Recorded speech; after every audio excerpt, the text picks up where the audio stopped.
Hello ladies and gentlemen, welcome back to the second part of our analysis regarding Martin Luther King's famous speech, I Have a Dream. And today you are supposed to use your brain again, and therefore I would like to ask you to take an empty sheet of paper again and a pen again, and stop the video when you hear this bell and do the given task. Okay, today we are going to have a closer look on a stylistic device called illusion. Okay, so rummage through your brain, try to find the definition for illusion because we talked about it before.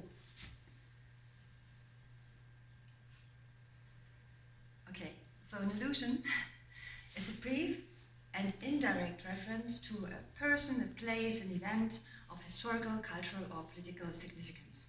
And it's a stylistic device Martin Luther King uses quite often in his speech. He uses 4 types of different illusions, which are historical illusions, geographical illusions, religious illusions, and literary illusions. Sorry if I talk so fast, but last time the video was too long, that's why I'm kind of, yes. Okay, so and as you can see, due to the color I've chosen, we're going to talk about historical illusions and religious illusions. And we start with historical illusions. So historical illusions are illusions that refer to a historical event or period or person, for example. And the example I have here, taken from Martin Luther King's speech, appears in the second paragraph. It says, 50 years ago, a great American in whose symbolic shadow we stand today signed the Emancipation Proclamation. You need to know that score means 20. So 50 years ago means 100 years ago. So now you always need some background information, background knowledge when you want to understand illusions, not illusions, illusions.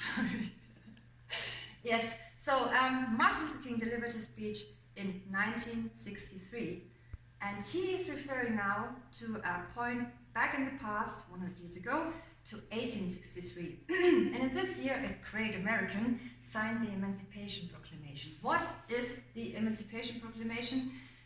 It was an order given by US President Abraham Lincoln that should free all slaves, or the slaves in the last 10 states.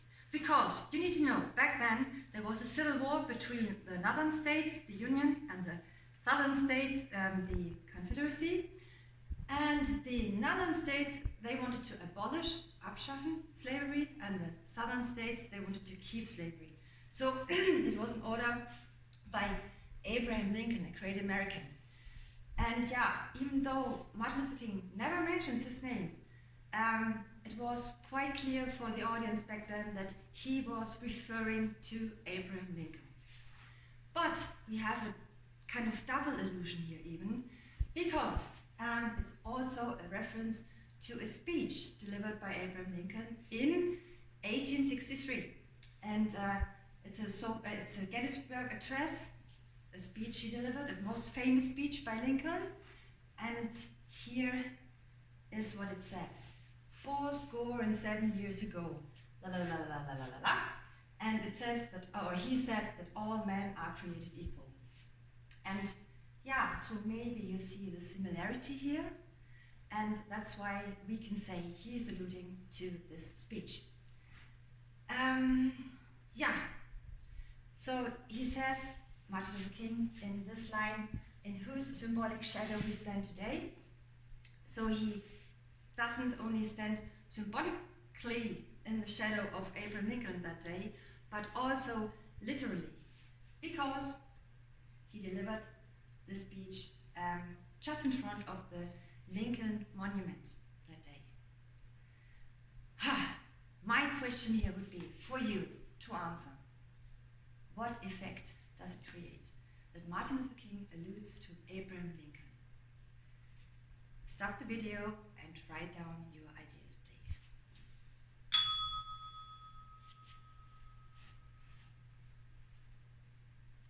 Okay, let's continue with the second illusion. which is a religious one.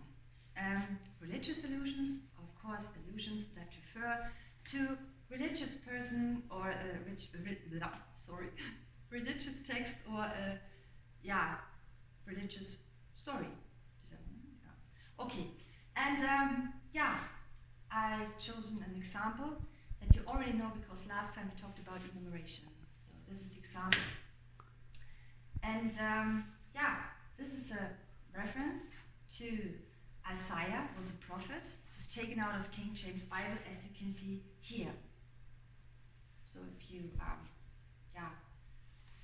compare those two sentences, you see the striking similarity, and that's why we can say he is alluding to this passage of the Bible. And he does it quite often. 30 times Martin Luther King is referring to religious passages of the Bible, and I have some more examples just to give you an idea. The question is, why is he doing this? And one of the answers is that, and here you need some background knowledge again, Martin Luther King was a priest. He was a Baptist minister, as his father or grandfather were before, and so he was a preacher, he was a religious man, he knew those texts almost by heart because he was preaching it almost every day in his sermons. So that's why he chose maybe so many religious allusions.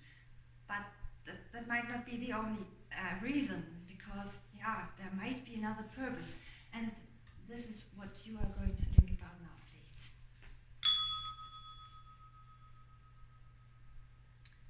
Okay, so to end today's lesson, or the lesson on this speech in general, I want you to watch this video. I will send you this link via email as well, because the guy who did this video did quite a good job. There are a lot of stylistic devices involved here, and what the guy says at the end of the video is, that's why the speech echoes across time, and will echo for decades and ages to come.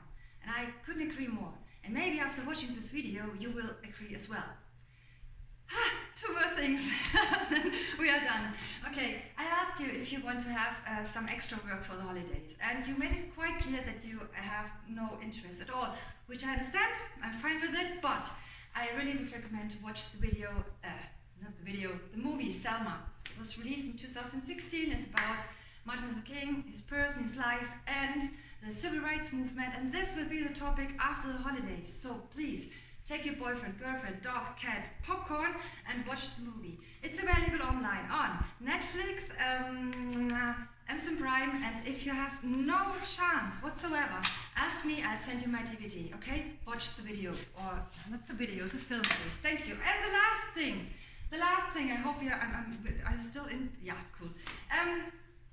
You sent me, maybe a week ago, your own creative similes about yourself, and I brought along some. I really enjoyed it, and one of you asked me if Glückspilz is happy mushroom. No, it's not, but it sounds quite good actually, but you would say a happy bunny or a lucky devil in English.